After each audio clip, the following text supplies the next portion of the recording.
Kwentong Bayan. Dahil hindi napagbigyan ang pakiusap, gumawa ng matinding kasamaan ang isang tao.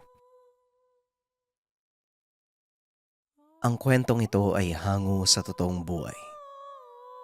Mula ito sa isa nating kabayan na itago na lang natin sa pangalang Mario. Taong 1963, Laganes. Magandang araw, Aling Soledad. Ang aga niyo po yata ngayon ah. Saan ho ba ang punta niyo? Wika ni Mang Berto. Si Aling Soledad ay byuda at may isang anak na binata. Linggo ng araw na ito, naging panata na ni Aling Soledad na dumalo ng misa. Ito lang ang pinaghuhugutan niya ng lakas ng loob at nakakapitan sa araw-araw na pakikibaka sa hamon ng buhay. Magandang araw naman, Roberto. Nakalimutan mo ba? Linggo at unang misa sa buwan. Ay syempre, kailangan maaga tayo sa simbahan. Ikaw ba? Kailan ka ba susubok na magsimba, Roberto? Tugon ni Aling Soledad. Hindi naman umimik ang lalaki, kaya nagpatuloy na ang matanda sa simbahan. O siya, aalis na ako ha. Pakitignan na lang si Pepe. Napasarap ang tulog eh. Sabihin mo sa kanya yung mga ibinilin ko. Naroon lang ako sa simbahan kamo. Wika ni Aling Soledad. Matapos tumuloy na sa paglalakad ng matanda. Ay, ang matandang to talaga, oo. Nagtatanong lang eh. Wika ni Mang Roberto sa sarili. Samantalang sa bahay naman ni Aling Soledad, naroon at gising si Pepe. Nagpapanggap lang itong tulog para hindi mapilit ng ina na magsimba. Tamad si Pepe sa mga gantong bagay. Mas gusto niya pang pumunta sa bukid at kakahuyan. May-ari sila ng sakahan sa lugar at marami silang tauhan na nagsasaka para sa kanila. Wala namang hilig si Pepe sa pagtatanim at pagbungkal. Madalas lang siyang naroon para makipagkwentuhan sa mga magsasaka at umiwas sa utos at sermon ni Aling Soledad. Ikaw talaga, Pepe. Nagtulog-tulugan ka na naman, ano? Umalis na ang nanay mo ang sabi. Ikaw na muna ang bahala sa kalabaw niyo. Pagkatapos, sumunod ka daw sa kanya sa bayan. Alam mo naman kung saan siya makikita. Wika ni Mang Berto. Ay nako, si nanay naman ayaw paawat sa pagyaya sa simbahan. Ang sabi pa, masusunog ako sa impyerno kapag hindi ako nagbago ng ugali. Ay isa pa po, aantukin lang ako sa simbahan eh. Eh di mas magagalit lang sa akin si nanay. Wika ni Pepe. Pumunta naman kagad ito sa bukid para tignan ng kalabaw. Iniisip pa ni Pepe kung susunod ba siya sa bayan o muling irarason na hindi siya nasabihan ni Mang Berto. Kaso nga lang nang makarating sa bukid, nagulat si Pepe nang makita na nakahandusay ang kalabaw. Puno ng kalmot at kagatang katawan. Pira-piraso na tila nilapa ng mabangis na hayop. Napatakbo si Pepe papunta kay Mang Berto para humingi ng tulong. Masyado pang maaga ng mga sandaling iyon, kaya wala pa ang ibang manggagawa. Tulong po Mang Roberto, yung kalabaw po namin pinatay eh. Wasak po yun dyan, ano pong gagawin ko? Tanong ni Pepe. Kagad namang lumabas ng bahay si Mang Roberto at lumapit kay Pepe. Ano sabi mo, warakan dyan? Ang mabuti pa pumunta ka muna kay Kapitan. Tatawagin ko lang sila Tomas nang mapatignan natin. Sabihin mo kay Kapitan ang nangyari. Pasunurin mo sa bukid. Tugon ni Mang Roberto. Kagad namang sumunod si Pepe. Patakbong pumunta sa tahanan ng kapitan. Habang si Mang Roberto naman pinuntahan ng trabador ni Aling Soledad, ipinaalam ang nangyari sa kalabaw ng amo. Ganun ba, Roberto? Ilang araw na kaming nakakakita ng malaking aso na umaaligid. Akala ko naman asong ligaw lang kaya hinayaan ko eh. Sigurado ko, siya ang pumatay sa buntis sa kalabaw ni Aling Soledad. Wika ni Mang Tomas. Ang mabuti pa, samahan niyo na ako sa bukid. Kailangan ko pang mailibing ang hayop. Tugon ni Mang Berto. Samantalang sa tahanan naman ng kapitan. Kasi kapitan, pinapunta po ako ni Mang Roberto eh. Nakita ko po yung kalabaw namin wasak yung tiyan. Kaya ano po eh, sigurado pong may pumatay sa alaga namin. Ano pong gagawin ko? Nasa bayan pa po si nanay eh. Wika ni Pepe sa kapitan. Magandang umaga, iho. Kumalma ka muna. Hayaan mo. Papaimbestigahan natin ang nangyari. Ang mabuti pa, ipapasundo ko na lang ang nanay mo sa bayan. Baka maghapon na namang yun nasa simbahan eh. Alam mo naman si Aling Soledad. Tugon ng kapitan.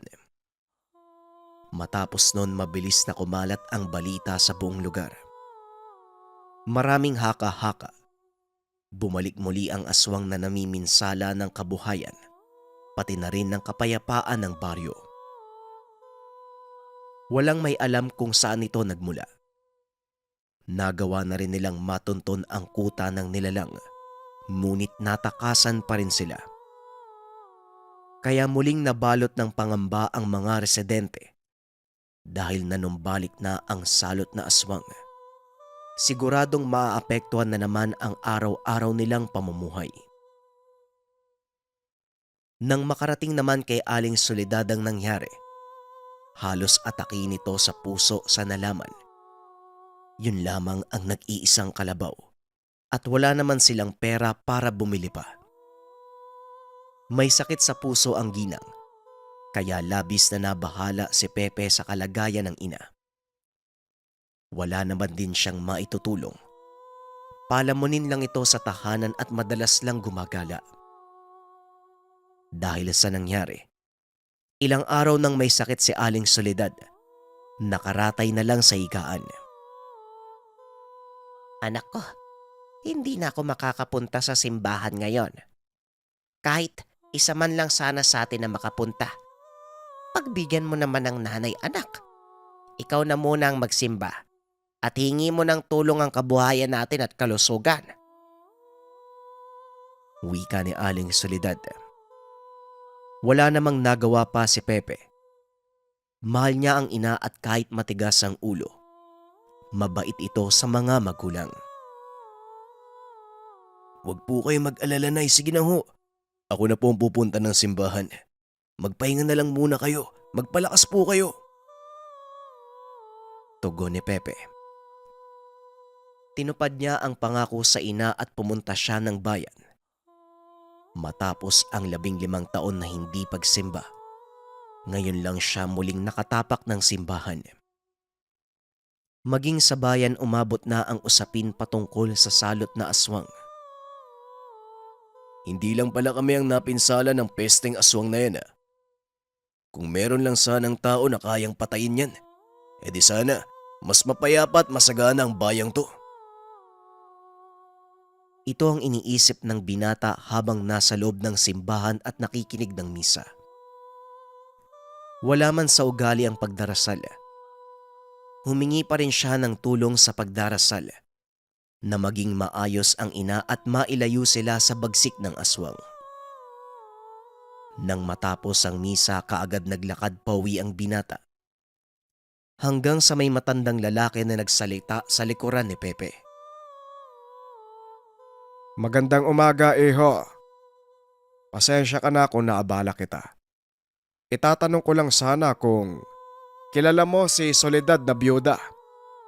Sa pagkakalam ko, nasa baryong ito ang bahay niya. Wika ng matanda. Magandang araw din po sa inyo, Tatang. Bakit niyo po hinahanap si nanay? Sino po ba kayo? Meron po ba kayong kailangan sa kanya? Tanong ni Pepe. Napangiti naman sa kanya ang matanda. Aba, kalain mo nga naman oh. Ikaw na palang anak ni Soledad. Ako nga pala si Tata Ulong. Kakilala ko ng nanay mo eh. Hindi naman sa nagmamalabis ano.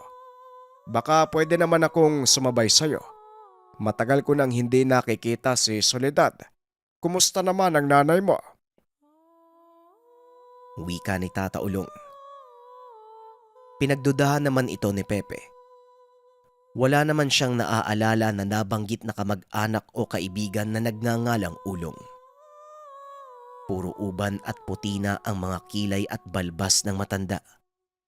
Medyo kakaiba din ang pananamit ni Tata Ulong. Ngunit bilang paggalang, sinama niya pa rin ito sa tahanan. Kukumprontay na lang kung sakaling hindi talaga kakilala ng ina. Nang makarating sa bahay, pumasok na si Pepe at nilapitan ang ina. Iniwan niya muna si Tata Ulong sa labas. Nay, may matandang naghahanap po sa inyo. Tata Ulong daw po yung pangalan. Ang kulit po eh. Kilala daw po kayo at saka gusto kayong makausap. Wika ni Pepe habang kamot ang ulo. Kahit masama ang pakiramdam, biglang napabangon ang ina at pilit na naglakad palabas ng bahay. Kagad nitong nilapitan ang matanda at nagmano. Ay mano po tay, ano pong ginagawa nyo dito? Tanong ni Aling Soledad sa matanda. Nagulat si Pepe at napayuko. Hindi niya inaakala na lolo niya pala ang matandang kausap. Nahiya ang binata at marahang lumapit sa matanda sabay mano. May nakapagsabi sa akin na nagkasakit ka. At saka may problema din daw kayo sa baryo. Kaya naisipan ko na bisitahin ng uni kaiyatang apo ko. Hindi ko akalain. Ganito na pala kalaki si Pepe ang tangkad ah. Tapos magandang lalaki. Wika ni Tata Ulong. Lingid sa kaalaman ni Pepe, tanyag na manggagamot ang lolo sa kabundukang nasasakupan nito. Kagad naman silang pumasok sa tahanan at naghanda ng mga halamang gamot ang matanda. Pinainom niya ito sa anak. Para kay Tata Ulong, napakadaling gamutin ng mga ordinaryong karamdaman na hindi kayang gamutin ng mga modernong gamot at medisina. Maraming salamat po tay sa pagpunta. Nung nakaraang linggo nabiktima po kami ng aswang. Yung nag-iisang kalabaw po namin napatay. Yun na nga lang ang naiwan ng tatay ni Pepe. At saka katuwang namin yun sa pagsasaka. Hindi ko na alam tay kung paano ipagpapatuloy ang sakahan eh. Kahit yung mga trabahador namin sa taniman nag-alisan na. Hindi na makapagsaka. Nangagamba rin sila sa buhay nila. Hanggang ngayon po, hindi pa rin nahuhuli ang aswang na gumagala. Paubos na po yung naitabi kong pera dahil sa karamdaman ko. At saka, araw-araw nagastos ho dito sa bahay. Wika ni Aling Soledad. Inalo naman siya ng matanda. Sinabing gagawa nila ng paraan ang problema ng baryo. Inabot din ito sa anak ang isang supot na may lamang pera. Dagdag pa ng matanda, doon muna siya mananatili. Mabilis namang lumipas ang mga araw at nakapagpalagayang loob na ni Pepe ang lolo. Apo, maaari mo ba akong samahan sa bukirin niyo? Gusto ko lang makita ang lugar eh. Nang matignan kung may mga posibleng bakas ng hinihinala niyong aswang doon. Habang hindi pa uli ang lahat, matigil na itong takot na bumabalot sa baryo niyo. Hindi kasi pwede yung ganyan eh. Mas lalong natutuwang manalasa ang nilalang kapag nalaman niyang takot sa kanya ang mga residente. Wika ni Tata Ulong. Dahil bago sa kanya ang manggagamot, napaisip si Pepe. Anong magagawa ni Tata Ulong sa aswang? Gayong kahit mahusay na mga ngaso ay walang magawa dito. Ngunit sinamahan pa rin niya ito sa bukid. Pagdating doon wala namang kakaibang ginawa si Tata Ulong. Tinignan lang nito ang matandang puno na pahingahan ng mga magsasaka. at ang maliit na bukal na nasa dulo ng pag-aaring lupain. Ano po bang hinahanap nyo? Baka po matulungan ko kayo. May mga gamit ba tayo laban sa aswang? Pagpatak po ng 6:00 ng hapon, nasa loob na po ng bahay nila yung mga tao. Wala na pong gustong lumabas. Kahit nga po mga tanod takot ding rumonda eh. Wika ni Pepe. Ngunit hindi din naman masisisi ang mga kabaryo. Walang taong nasa tamang pag-iisip na isasakripisyo ang sarili para lamang malapa ng aswang. Ngunit seryoso ang mukha ni Tata Ulong. Tinitignan ang mga baka sa damuhan. Nang matapos niyaya na nito pauwi ang apo. Sa daanan pauwi nakasalubong nila si Mang Berto na humahangos. May dala itong maliit na bayong na tila may kabigatan ang laman. Nakangiti itong bumati sa dalawa at nagmano sa matanda. Magandang hapon po, Tata Ulong. Pepe, mukhang galing kayo sa bukid ah. Kumusta naman ang lagay ng taniman? Tanong ni Mang Berto. Wala naman pong nagbago, mataas din po yung damo dahil wala namang umaasikaso. San ho pala kayo galing? Mukhang pagod na pagod kayo ah. Tanong ni Pepe. Sa kabilang baryo, naimbitahan ako ng kumpare ko na magkatay ng baboy para sa binyagan. Eto nga pinabaunan pa ako ng ilang piraso. O paano? Mauna na ako ha. Papakuluan ko pa tong karne. Tugon ni Mang Berto. Ilang sandali pa umuwi na sila Pepe sa tahanan matapos ang pagsasaliksik sa lugar. Habang nakaupo sila sa bakuran, nakapagpahinga na sa mahabang paglalakad. Takot ka ba sa aswang, apo? Kung hindi, samahan mo ko mamayang gabi nang mapatunayan natin yung tapang mo. Wika ni Tata Ulong. Tinanggap naman ni Pepe ang hamon.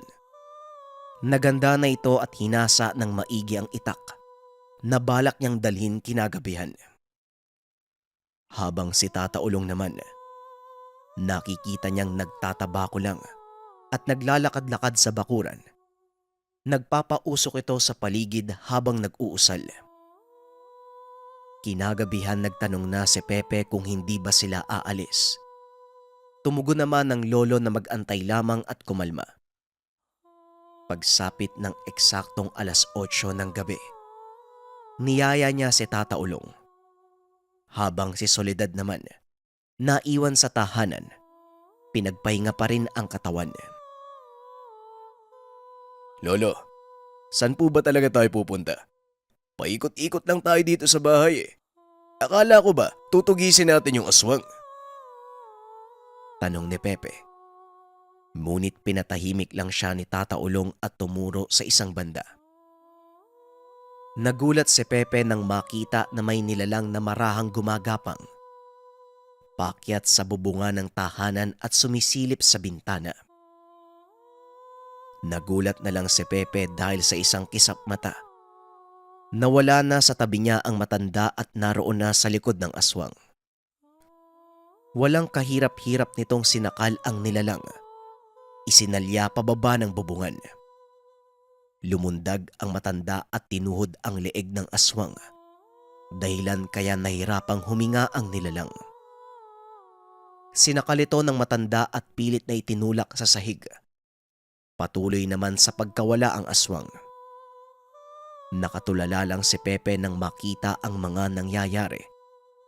Hanggang sa nakahanap ng tiyempo ang aswang, nakawala sa pagkakasakal ng matanda dahil sa dulas ng katawan. Kaagad nitong sinugod si Pepe. Ngunit bago pa man tuluyang makalapit, napigilan na ito ni Tata Ulong. Ano ka ba, Pepe? Hindi ito ang oras para maduwag. Nasaan ang tapang mo kanina? Kung hindi ka kikilos, pareho tayong mamamatay. Wika ni Tata Ulong. Nanginginig si Pepe. Nanlaki ang mga mata sa mga nasaksihan. Hindi makagalaw ang matanda. Malakas ang aswang at pilit pa rin itong pinipigil ni Tata Ulong na makalapit sa apo. Nakangisi ang aswang na tila sigurado siyang mapapatay niya ang maglolo. Nilakasan ni Pepe ang loob. Kinuha niya ang itak at itinarak sa dibdib ng nilalang. Nawalan ito ng balanse at mabilis na dumistansya sa maglolo. Dahil sa tinamong pinsala, minabuti ng aswang na umatras at tumakas. Tinamaan pa ito ng palaso ng matanda sa bandang likuran. Malapit ito sa puso. Ngunit kahit ganon nakatakas pa rin ang nilalang.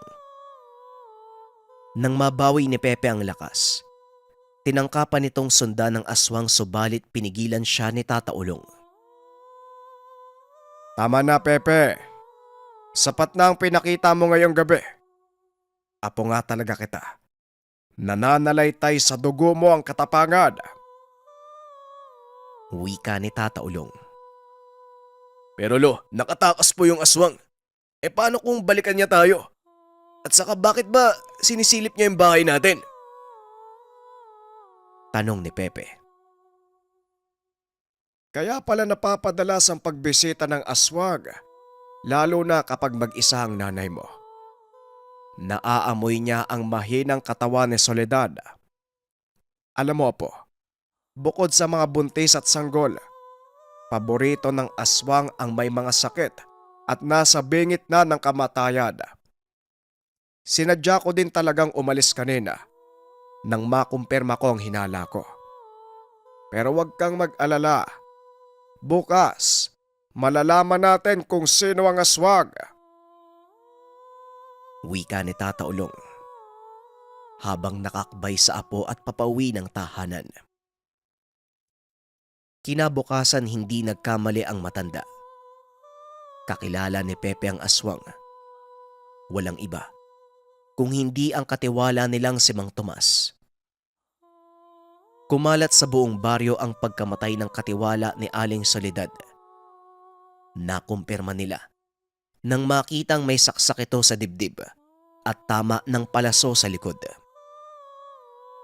Hindi naman maintindihan ni Aling Soledad kung bakit nagawa nitong pagtangkaan ng buhay niya.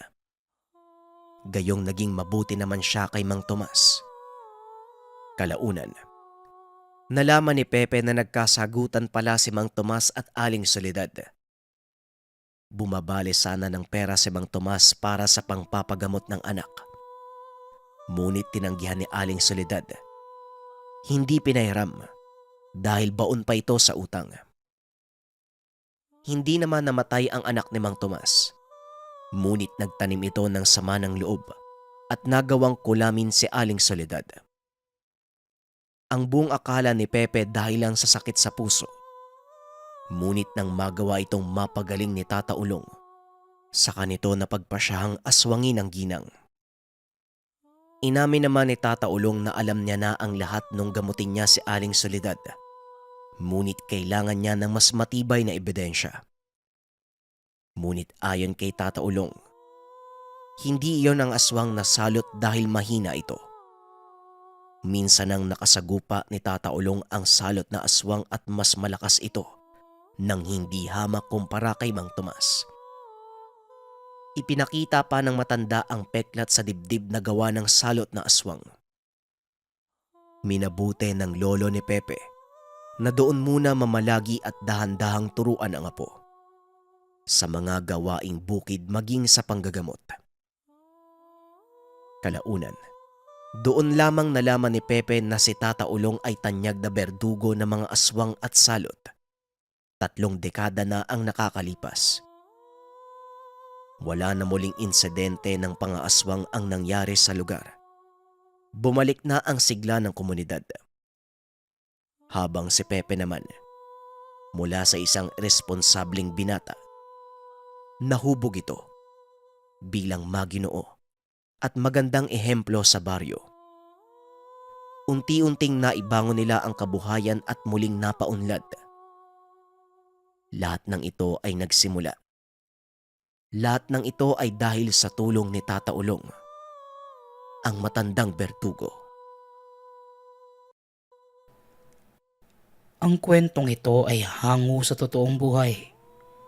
Mula ito sa isa nating kabayan na itago na lang natin sa pangalang Kulot. Taong 1991, probinsya ng Bicol. Araw ng Lunes bandang 7:00 ng gabi, kung kailan sarado na ang karamihan sa mga kapitbahay ni Kulot. Napalayas ito ng mga magulang dahil nagkaroon sila ng matinding sagutan ng ama. Hindi na nito nakayanan na palaging umuwi na wala sa sarili ang anak, o kaya naman na may merwisyo lang sa loob ng tahanan. Matagal na panahon na ang nakalilipas, magmula nang mapariwara ang buhay ng binata sa hindi malamang dahilan. Lalo pat lahat naman ng suporta ay nakukuha niya sa mga magulang. Hindi nila maintindihan ang nangyayari sa anak. Ngunit nanatiling tikom ang bibig ng binata dahil lumaki itong malayo ang loob sa mga magulang. Sa mga kabarkada lang niya na ilalahad ang totoong saloobin, lalo na sa matalik na kaibigang si Bibo. Simula pagkabata, ito na ang kasama ni Kulot kaya halos kapatid na ang turingan ng dalawa. Kaya naman ang gabing napalayas ng mga magulang, walang ibang napuntahan ang binata kundi ang kaibigang si Bibo. Ang kasama lang ng kaibigan sa tahanan ay ang ama at si Lola Karing. Hindi man kilala ang binata, naging bukas naman sa pagpapatuloy ang dalawa. Hindi naman abala ang trato ng mga ito sa binata, lalo pat nakakaangat sa buhay ang pamilya ni Bibo. Wala namang problema kay Kulot ang mga unang araw na paninirahan sa lugar. Naitanong naman ng ama ni Bibo kung ano ang nangyari kay Kulot, ngunit itinago niya ang katotohanan. Sinabing kaya siya umalis ng tahanan dahil sa pisikal na pananakit ng ama. Dahil wala sa sariling tahanan, kahit papano umiiwas muna si Kulot na lumabas at gumala.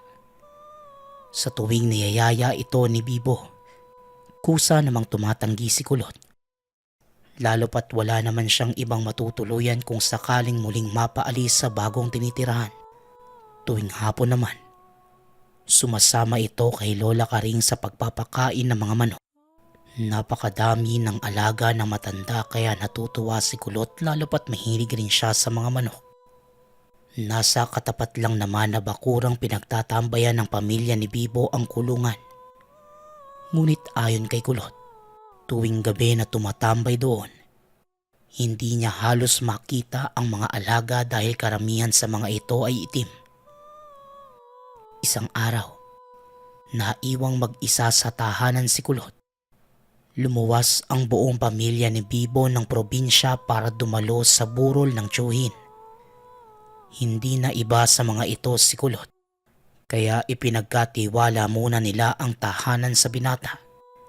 Lalo pat halos 4 na araw din silang mawawala. Maayos namang iniwanan ng pamilya si Kulot. Lalo pat puno rin ang kusina ng mga pwedeng mailuto. Mahigpit namang binili ni Lola Karing na wag basta iwanan ang tahanan. Kaya hindi naman lumabas ng bahay si Kulot.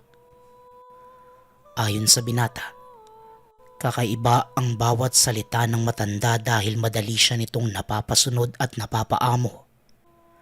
Sa katunayan, sa ilang linggo pa lang na pananatili kina Bibo, unti-unti na nitong nabago ang binata.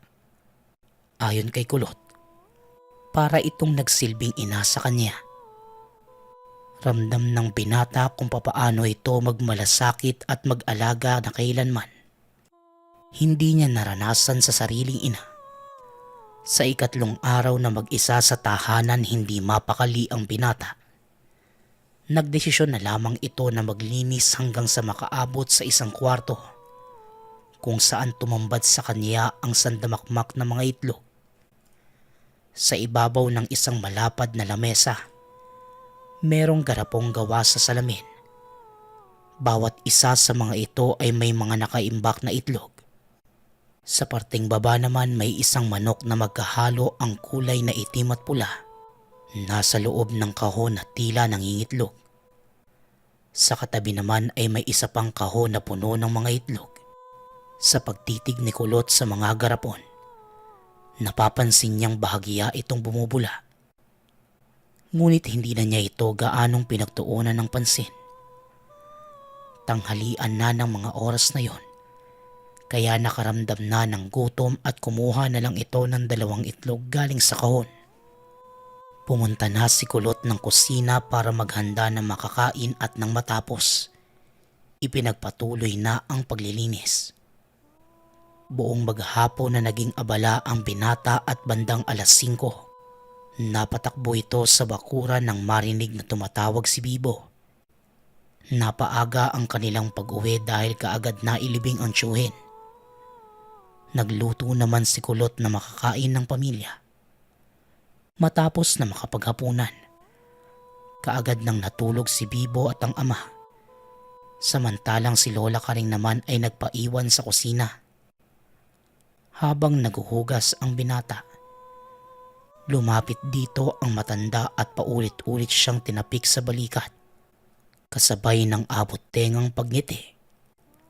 Ayon kay Kulot, nang mga oras na yon nararamdaman niyang may kakaiba sa presensya ng matanda. Ngunit hinayaan na lamang niya ito. Nang sumunod na araw, alas 7 na nagising si Kulot.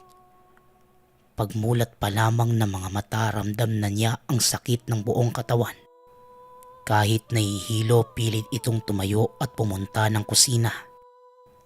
Naabutan niya ang pamilya na nag-aalmusal kaya nakisalo na rin ang binata.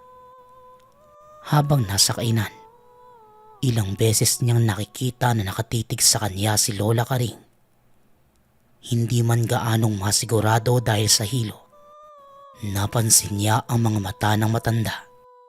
Nanilisik ito at bahagyang ngumingiti na tila may sa demonyo.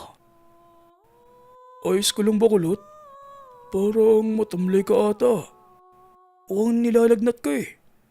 Kumain ka lang dyan. Tapos magpahinga ka na muna sa kwarto mo. Kami na muna nila tatay ang bahala dito sa bahay.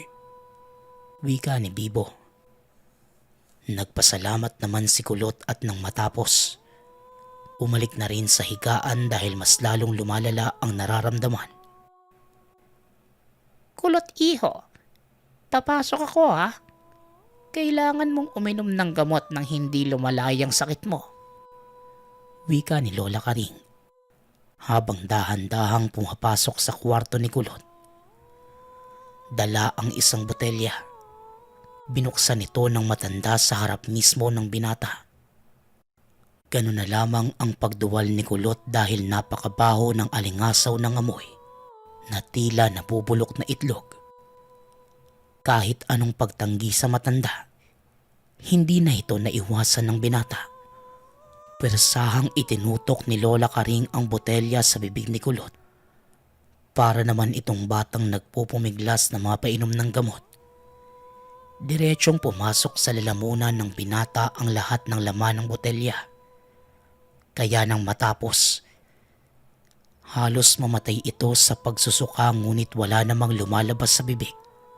Ayon kay Kulot, kung gaano kasama ang amoy ganon din ang lasa ng likido.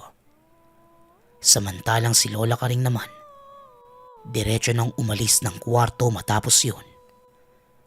Sa paglipas ng ilan pang araw, imbes na gumaling mas lalo pang nangihina si Kulot. Iniisip niya na dahil ito sa araw-araw na ipinapainom ng matanda sa kanya, hindi na rin niya magawang kumontra dahil hindi na ito makabangon. Ganun na lang ang lungkot na naramdaman ni Kulot. Dahil magmula nang magkasakit hindi man lang siya dinalaw ng kaibigan. Tanging si Lola Karing lang ang pabalik-balik sa kanya sa silid. Isang gabi magmula sa kinahihigaan, natanaw ni Kulot ang bilog na buwan. Nagtataka ito sa sariling katawan dahil tila napakalakas niya. Dahil noong nakaraang araw ay halos hindi na niya makayanan pang makabangon. Napakatahimik ng kapaligiran at batid na tulog na ang mga kasama.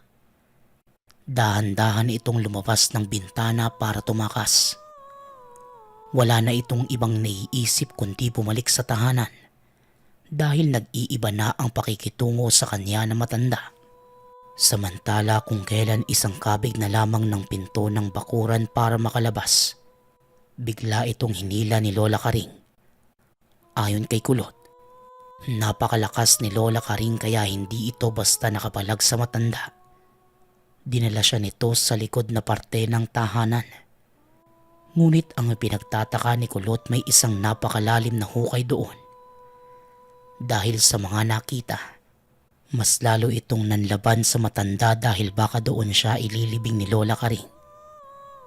Nang makakuha ng tiyempo, sinuntok nito ng malakas ang matanda at sa napakabilis na paraan ay tinakbo ang daan pa uwi. Nang makarating sa tahanan, doon lamang niya naramdaman ang mga sugat sa paa na natamo. Oh, mabuti naman at naisipan mo nang umuwi, iho. Pasok na dito. Alam kong kailangan mo ng tulong ko. Wika ng lolo ni Kulot na si Lolo Giro. Matagal na wala sa lugar ang matanda dahil may pinuntahan itong misyon sa kabilang probinsya. Si Lolo Giro ay dalubhasang albularyo at wala itong pinipiling lugar basta't may nangangailangan ng tulong. Samantala, ganun na lamang ang pagkagulat ng binata dahil biglaan ang pag-umi ni Lolo Giro. Ayon sa matanda, pansamantala lang siyang maninirahan sa lugar at magpapahinga muna ng ilang buwan. Nabalitaan ko ang paglalayas mo. Halos 2 linggo na rin ako nandito kaya nakakapanibagong wala ka. Bukas ka na magkwento. Magpahinga ka na muna sa kwarto mo. Bukas ng umaga kailangan mong ilahad sa akin ang mga nangyari. Ligtas ka dito, apo. Hindi ka na mahahabol ng matandang babaeng yon. Dagdag ni Lolo Giro. Dumiretso na si Kulot sa kwarto ngunit nahirapan siyang makatulog. Bandang 4:00 ng umaga, lumabas ng kwarto si Kulot at kasabay na uminom ng kape si Lolo Giro. Habang inaantay na sumapit ang bukang liwayway, lahat ng mga nangyayari sa tahanan ni Bibo ay naikwento ni Kulot sa lolo. Yan ang naging kapalit sa pagiging suwail mo sa mga magulang mo. 'Di ba? Kailangan mo rin sila. Tatapatin na kita, iho. Ang itlog na nakain mo, patibong yon galing sa aswang.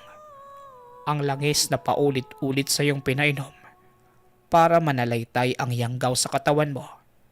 Kaya kung mapapansin mo, malakas ka kagabi hanggang ngayon.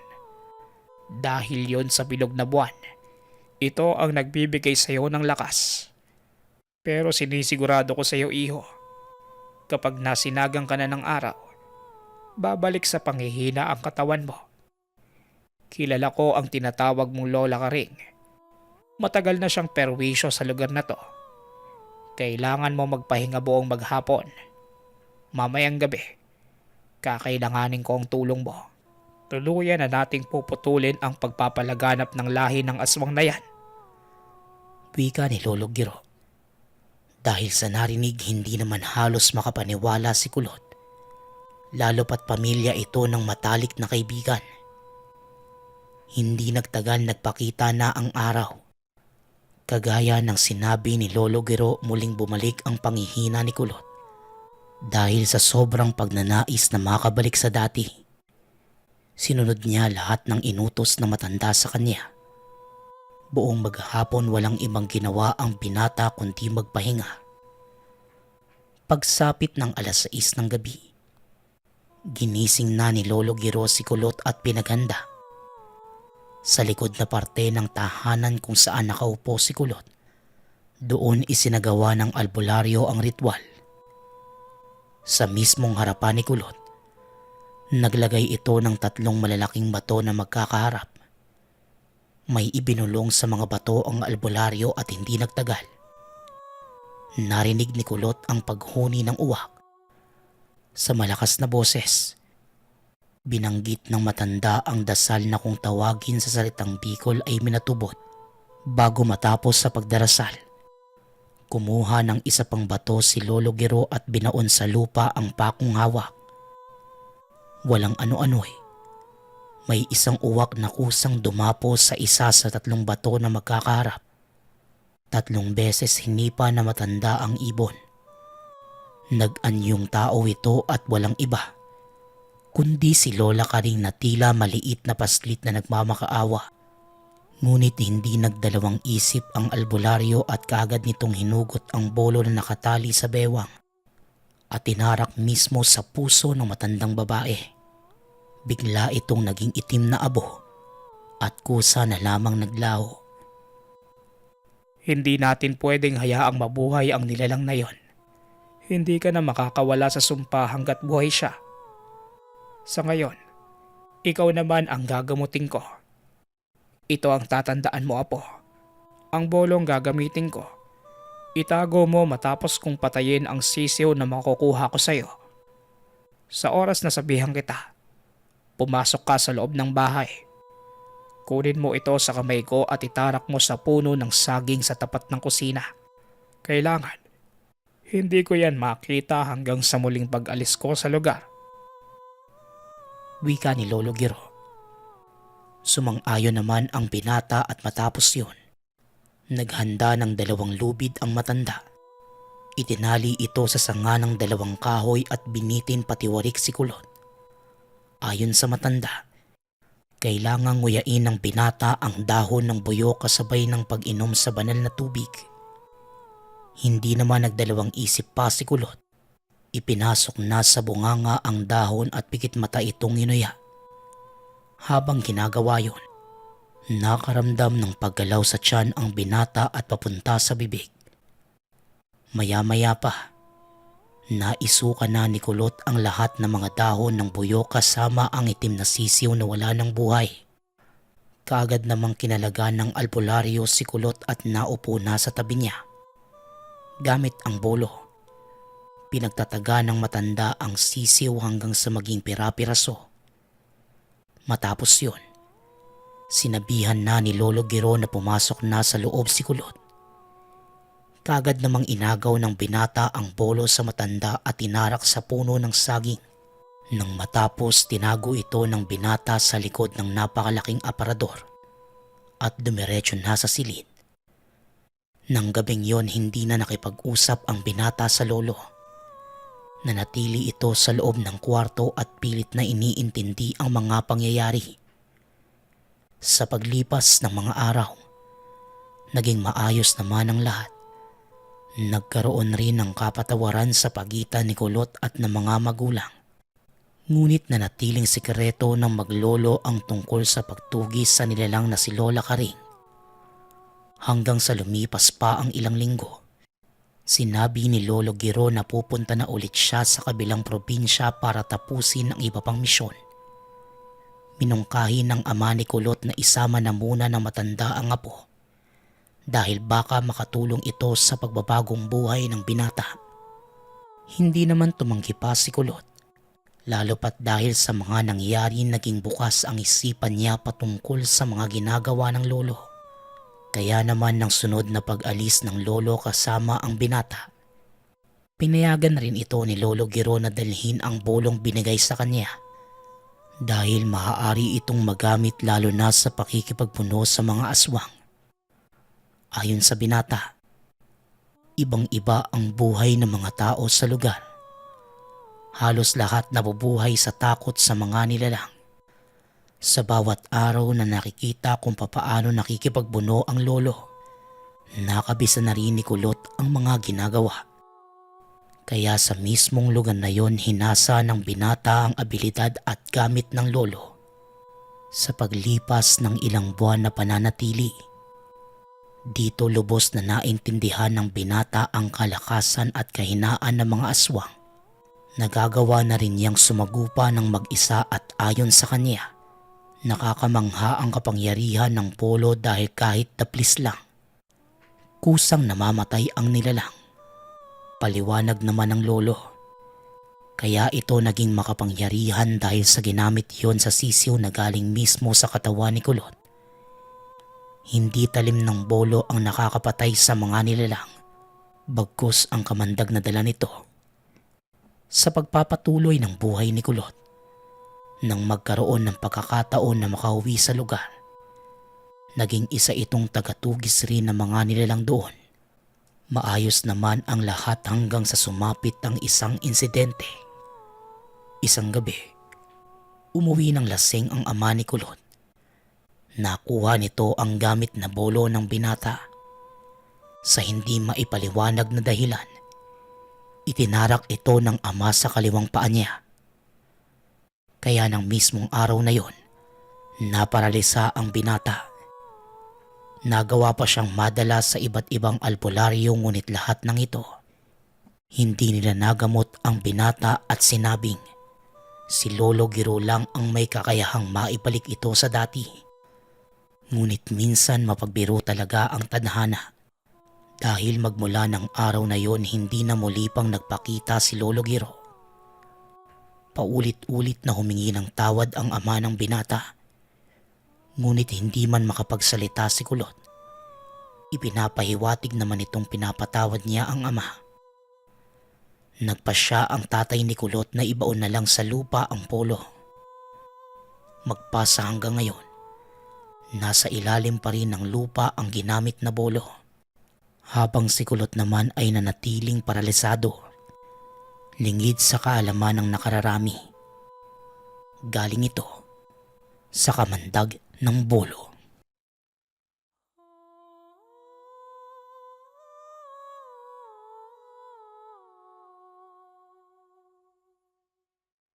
Kwentong Bayan.